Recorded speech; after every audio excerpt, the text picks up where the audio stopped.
Hello student, आज हम लोग 11th कॉमर्स में जनरल एंट्री के बारे में सीखेंगे कि जनरल एंट्री कैसे करना है। अभी तक हम लोग सभी आइटम्स को आइडेंटिफाई करने सीख लिए हैं कि कौन सा आइटम किस ग्रुप में आता है। अगर हम लोग ये जब कर लिए हैं तो आज हम लोग कुछ जनरल एंट्री देखा जाए कि कैसे हम लोग जनरल एंट्री करते हैं। जनरल एंट्री में सबसे पहला हम हेडिंग वाइज में आते हैं आपको कि transactions related with honours.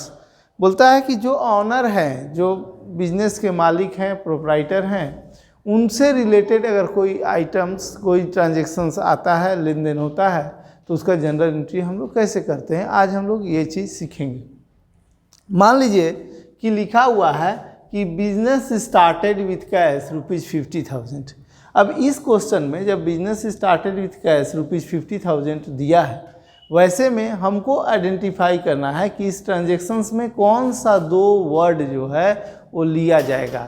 Means किसको हम लोग लेंगे कि किसको डेबिट और क्रेडिट करने का तरीका जो है हमारा स्पष्ट हो। जैसे बिजनेस स्टार्टेड विथ कैश, जब भी कभी भी बिजनेस स्टार्ट होता है तो बिजनेसमैन का पूंजी लगता है उसमें, कैपिटल।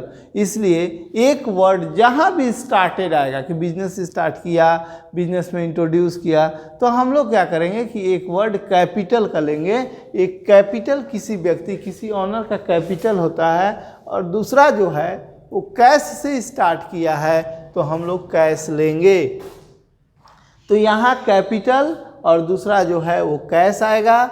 और कैपिटल और कैश में हम लोग आइडेंटिफाई करें, कैपिटल किसी व्यक्ति का है, ऑनर का है, इसलिए वो पर्सनल अकाउंट होगा, जबकि कैश जो है वो कैश में स्टार्ट किया है, इसलिए कैश जो है हम लोग जानते हैं कि कैश हम लोग का रियल अकाउंट है। तो ये पर्सनल अकाउंट है, ये रियल अकाउंट है।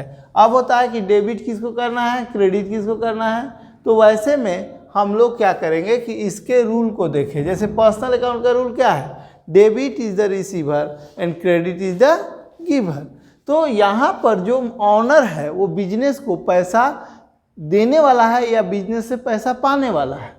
तो जो भी ऑनर है, debit is the receiver, credit is the giver. Owner business में पैसा देता है, इसलिए इसको हम लोग क्रेडिट करेंगे। दूसरा जो है कैश अकाउंट, कैश जो है वो रियल अकाउंट में आता है, और रियल को हम लोग पढ़े हैं कि debit what comes in, business में कैश आ रहा है, इसलिए इसको हम लोग डेबिट करेंगे।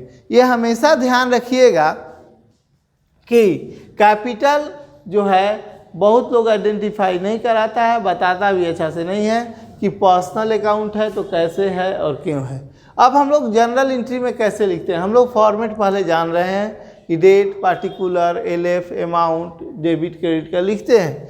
जब हमको लिखना है तो जो डेबिट में आया, जैसे कैश अकाउंट डेबिट, डेबिट ना एलएफ के जस्ट सामने सटा हुआ, ये में आप डेबिट लिखेंगे, और थोड़ा सा जगह छोड़ करके टू इंडिकेट करता है कि वो क्रेडिट का आइटम है। तो अगर टू लिख रहा है, क्रेडिट लिख रहा है, तो हम लोग टू में कैपिटल लिख दिए।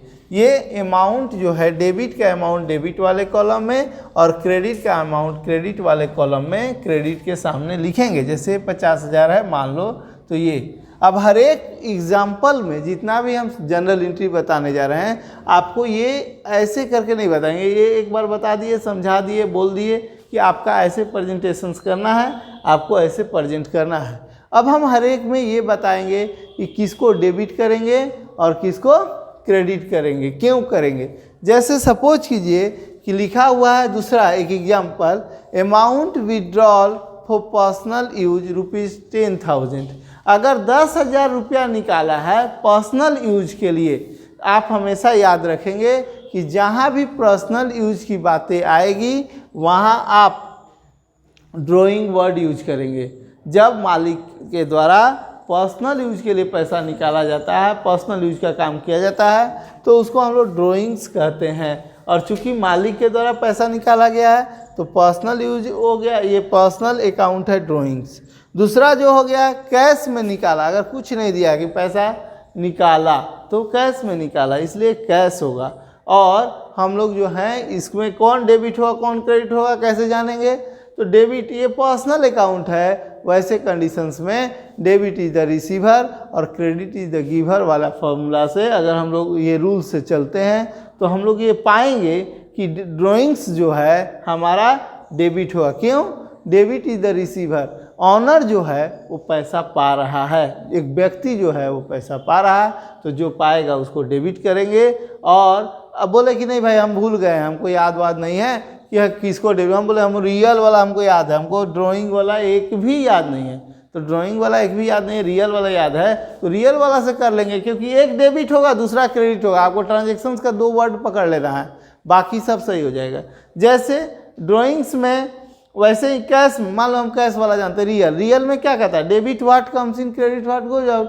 तो ऐसे कंडीशंस में जैसे कैश है तो कैश पैसा निकाला तो कैश आया कि गया बिजनेस से, बिजनेस पैसा गया तो debit is the receiver, sorry debit what comes in credit what goes out. तो अगर बाहर जा रहा है तो इसको हम लोग क्रेडिट करेंगे। इस तरह से हम ये आइडेंटिफाई किए कि अगर पर्सनल यूज के लिए होता है तो ड्राइंग और कैश आएगा, और ड्राइंग्स को हम लोग डेबिट करेंगे और कैश को हम लोग क्रेडिट करेंगे। इसी तरीके से मान लीजिए कि ट्रांजेक्शन्स रिलेटेड विथ परचेज, अगर परचेज से संबंधित कोई लेन देन हो रहा है तो उसका एंट्री कैसे करेंगे ये हम लोग सीखें।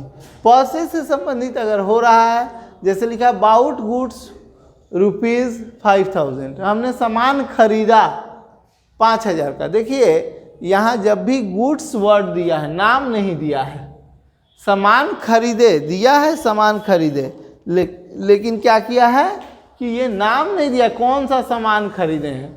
तो जब आपको क्लियर कर दे कि कौन सा सामान खरीदे हैं ये नहीं दिया हुआ है, वैसे स्थिति में आप ऑलवेज परचेज को यूज कीजिएगा। सामान का नाम नहीं दिया हुआ है तो आप परचेज यूज करेंगे।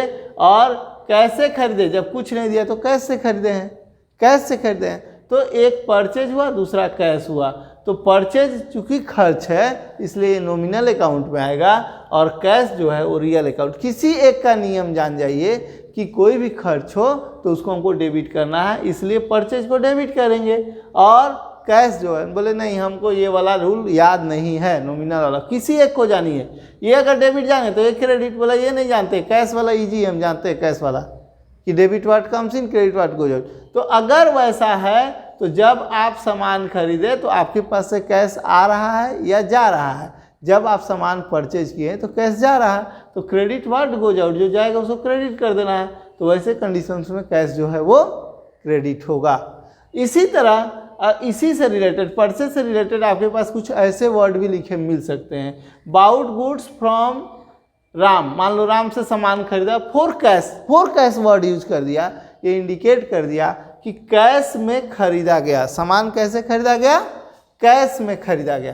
तो जब कैश में खरीदा गया तो एक वर्ड तो कैश हो गया, और राम से खरीदा, सामान खरीदा राम से, ये वर्ड जो है आप हमेशा याद रखिएगा कि गुड्स, जब बाउट गुड्स लिखा है, सामान का नाम नहीं लिखा है और एक कैश क्लियर कर दिया है तो दूसरा परचेज ही होगा, राम नाम मत लिखिएगा, इसलिए कि इसने सामान कैश में खरीदा है तो कैश एक वर्ड आएगा। और दूसरा जो है सामान खरीदा है तो इसके लिए हम बोले कि नाम नहीं दिया सामान का, तो हम लोग परचेज वर्ड यूज करेंगे और परचेज के थ्रू करेंगे। तो एक परचेज आएगा, दूसरा कैश। फिर वही आइडेंटिफिकेशन, परचेज नॉमिनल अकाउंट में आता है, कैश रियल अकाउंट में आता है। नॉमिनल अकाउंट में परचेज जो है ये कहा गया है all expenses and losses are debited. तो ये चूँकि खर्च है, अगर कोई चीज़ खरीद रहे हैं तो पैसा खर्च हो रहा है, तो खर्च है इसलिए हम इसको डेबिट करेंगे। और कैश जो है रियल अकाउंट है, दूसरा आप रुपी क्रेडिट हो जाएगा। अगर वैसे नहीं होता है तो आप किसी से पहचानिए, जैसे कैश, ये debit what comes in credit what goes out. आप जब खरीदे तो कैश आपके पास से क्या हुआ, चला गया, तो चला गया तो ऐसी स्थिति में हम इसको क्रेडिट करेंगे। नेक्स्ट जो है, मान लीजिए ऐसा लिखा रहे बाउट गुड्स फ्रॉम सोहन ₹800, मान लीजिए ऐसा लिखा है, तो यहाँ पर सोहन से खरीदा, ये तो नहीं लिखा कि कैश में खरीदा, तो कैश में नहीं खरीदा अगर लिखा हो, किसी का नाम दे करके बता रहा है कि उससे खरीदा, और ये नहीं लिखा है कि कैश में खरीदा है, तो वैसी स्थिति में हम लोग ये मानेंगे कि ये उधार खरीदा गया हुआ। इसी क्वेश्चन को ऐसे भी लिखा जा सकता है, bought goods from Sohan on credit, माने उधार में। अगर नहीं भी लिखा है ना, अगर कैश नहीं लिखा है तो आप ऑलवेज ये जानेंगे कि ये उधार में खरीदा गया है। तो उधार में खरीदा गया है तो आप क्या लेंगे, परचेज लेंगे और सोहन लेंगे। तो परचेज को हम लोग नॉमिनल अकाउंट और सोहन को पर्सनल अकाउंट लेते हैं। नॉमिनल अकाउंट में जैसे परचेज है ये खर्च है तो इसको हम लोग डेबिट किए, और सोहन जो है वो पर्सनल अकाउंट का है, व्यक्ति है, तो इसको हम लोग क्रेडिट। आप ऐसे जाने, नहीं जाने नहीं, हम भाई रूल से जानेंगे। रूल क्या कहता है? रूल यही कहता है कि ये डेबिट इज द रिसीवर। किसको डेबिट करें? बोला गया जो व्यक्ति रिसीव करे उसको डेबिट कीजिए, जो दे उसे क्रेडिट करे। यहाँ पर बाउट गुड्स फ्रॉम, हमने सोहन से सामान खरीदा तो सोहन तो देने वाला है, तो देने वाला है इसलिए सोहन को हम लोग क्रेडिट करेंगे और परचेज को डेबिट करेंगे। इस तरीके से ये एंट्री जो है आगे की ओर चलते जाएगी। और अभी हम लोग जो है जैसे ट्रांजेक्शन्स रिलेटेड विथ परचेज ये हुआ, ट्रांजेक्शन्स रिलेटेड विथ परचेज के बाद हम लोग परचेज के बाद हम लोग देखेंगे कि और परचेज से रिलेटेड अगले क्लास में कि कितना हम लोग का होगा।